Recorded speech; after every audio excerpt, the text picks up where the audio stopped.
بسم اللہ الرحمن الرحیم۔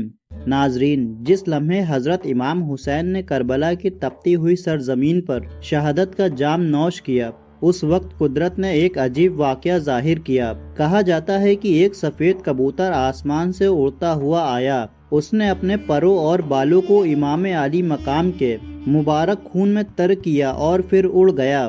یہ معمولی اڑان نہیں تھی، یہ اڑان کربلا سے مدینہ تک کی تھی۔ جب وہی کبوتر مدینہ منورہ پہنچا تو اس نے حضور نبی کریم صلی اللہ تعالی علیہ وسلم کے روضہ پاک کے ارد گرد طواف کے انداز میں چکر لگانے شروع کر دیے۔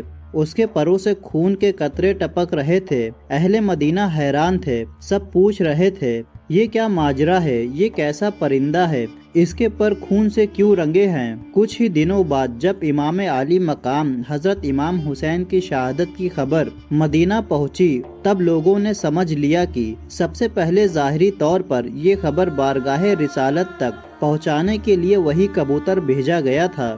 بزرگ حضرات فرماتے ہیں کہ دنیا میں جو سرخ رنگ کے کبوتر پائے جاتے ہیں، انہیں اسی کبوتر کی نسل سے بتایا جاتا ہے۔ ناظرین، کنز الغرائب کے حوالے سے صاحب روشت الشہداء ایک اور دل ہلا دینے والا واقعہ بیان کرتے ہیں کہ مدینہ میں ایک یہودی تھا۔ اس کی ایک بیٹی تھی جو ظاہری شکل و صورت میں بے حد خوبصورت تھی، لیکن اچانک وہ نابینا ہو گئی۔ اس کے ہاتھوں اور پیروں میں کوڑ کا مرض لگ گیا۔ محلے اور پڑوس کے لوگ اس سے نفرت کرنے لگے، یہاں تک کہ حالات ایسے ہو گئے کہ اس یہودی نے اپنی بیٹی کو لے کر شہر چھوڑ دیا اور شہر کے باہر ایک باغ میں رہنے لگا۔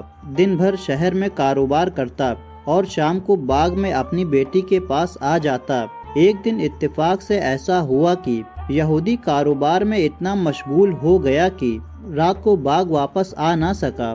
بیٹی نے تنہا ایک درخت کے نیچے رات گزاری۔ صبح کے وقت اس نے پاس کے درخت پر ایک پرندے کی دردناک چیخ و پکار سنی۔ وہ نابینا تھی لیکن آواز کی جانب متوجہ ہو گئی۔ اچانک اس پرندے کے پر سے خون کا ایک گرم قطرہ اس کی داہنی آنکھ میں ٹپکا اور وہ آنکھ روشن ہو گئی۔ پھر ایک قطرہ اس کے داہنی ہاتھ پر گرا تو وہ ہاتھ درست ہو گیا۔ لڑکی نے بایاں ہاتھ پھیلایا، اس پر بھی قطرہ ٹپکا تو وہ ہاتھ بھی صحیح ہو گیا۔ اس نے خون کا ایک قطرہ اپنی بائیں آنکھ پر مل لیا اور وہ آنکھ بھی روشن ہو گئی۔ پھر اس نے انہی قطروں کو اپنے ہاتھوں سے پورے بدن پر مل لیا اور وہ پوری طرح سے صحت یاب ہو گئی، ایسے جیسے کبھی کوئی مرض تھا ہی نہیں۔ اب وہ اٹھی اور اپنے باپ کی تلاش میں باغ کے ارد گرد گھومنے لگی۔ تھوڑی دیر میں یہودی بھی آ گیا، لیکن وہ اپنی بیٹی کو پہچان نہ سکا۔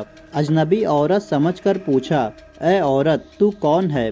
میں یہاں اپنی ایک اپاہج بیٹی کو چھوڑ گیا تھا، کیا تجھے اس کا کچھ پتہ ہے؟ لڑکی نے کہا، اے باپ، کیا تو نے مجھے نہیں پہچانا؟ میں ہی تیری وہی بیٹی ہوں جسے تو اپاہج چھوڑ گیا تھا۔ یہودی خوشی کے مارے بے ہوش ہو گیا۔ ہوش میں آنے کے بعد لڑکی نے پورا واقعہ بیان کیا اور اسے اس درخت کے نیچے لے گئی جہاں وہ پرندہ اب بھی بیٹھا گریہ وزاری کر رہا تھا۔ یہودی نے پرندے سے پوچھا، اے مبارک پرندے، تیرے رونے کا سبب کیا ہے اور تیرے پروں سے یہ خون کے قطرے کیسے ٹپک رہے ہیں؟ اللہ تعالیٰ نے اس پرندے کو بولنے کی طاقت عطا فرمائی۔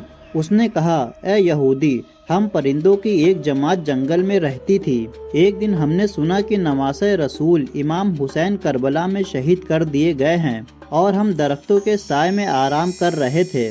یہ سن کر ہم سب کربلا پہنچے۔ وہاں دیکھا کہ امام حسین شہید ہو چکے تھے اور ان کے جسم سے تازہ خون جاری تھا۔ مجھ سے صبر نہ ہو سکا، میں نے اپنے پروں کو ان کے مبارک خون میں ڈبو دیا اور اڑ کر یہاں آ گیا۔ یہ وہی خون ہے جس کے قطرے جہاں گرتے ہیں وہاں خیر اور برکت نازل ہوتی ہے۔ یہ سن کر یہودی بولا، اگر محمد صلی اللہ تعالی علیہ وسلم حق پر نہ ہوتے تو ان کے نواسے کے خون میں اتنی برکت نہ ہوتی۔